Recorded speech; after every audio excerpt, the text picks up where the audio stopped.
All right, it's a little hard to tell, but one of the things we accomplished yesterday was just to get the house power washed in preparation for getting it stained.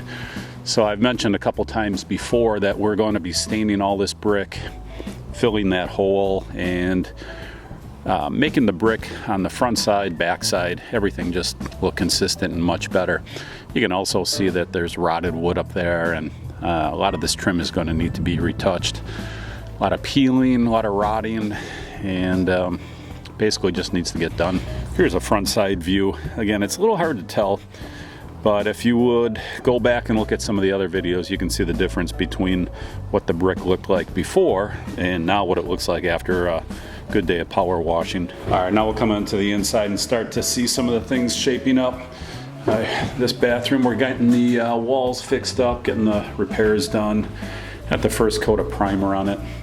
And in here, remember this had all that bad wallpaper on it. That's all been removed, and now again getting the first coat of primer on, just starting to get it cleaned up a little bit. Here's something that you got to pay attention to is all these little details. All this stuff is going to disappear. All these old outlet covers and switch covers, and even the outlets. You see how they're all dirty. I mean, those all will be replaced in the final run through. So come out here. Remember, this was that brown paneling, and now at least it's got its first coat on it. And the ceiling, same thing, getting those rafters beams covered up, and starting to come together. This is going to take multiple coats and some repair work. You can see how some of the paneling is just pulling away, so all that's going to have to be repaired and touched up. Same thing out here in the screen room. As I said, this is going to be converted back into a pure screen room, but getting rid of all the dark brown, and now we're getting all the kitchen cabinet sprayed down, getting it white and looking more modern. Let's go take a quick walk upstairs.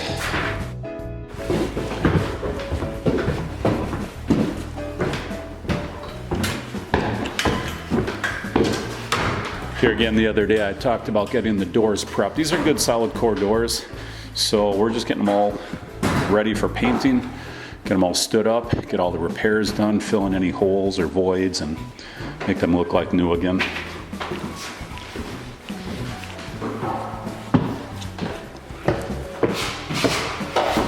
And back upstairs.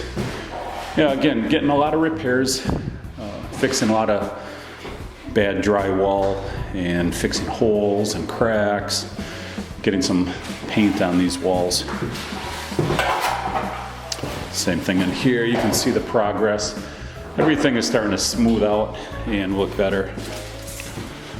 It just takes a lot of time and effort to get all this stuff done. It's a little hard to see in the light, but you can see all the screw holes and nail pops and everything else that's getting filled in, so that the final paint looks so much better. Prep work is always the key to getting a good result on your paint. If you don't prep properly, you just can never get a good job. Let's come back into the bathroom here. And again, this has been a real big project, just a demo on this, because that tile is just stuck down there and you got to get rid of all that adhesive and everything else. So a lot of work going into getting this back down to the bare floor. After that, we can start to get it back into looking like a bathroom. All right, that's it for today. A lot of good updates, but it's kind of hard to see because prep time takes so much time, but it's so necessary to get a good result in the final product. And this same thing in here in this bathroom, just a lot of tear down to get this back down to bare floors. All right, we'll see you tomorrow. And of course, what would a project be without your helpers? Because these guys make all projects go faster and smoother. Big helpers.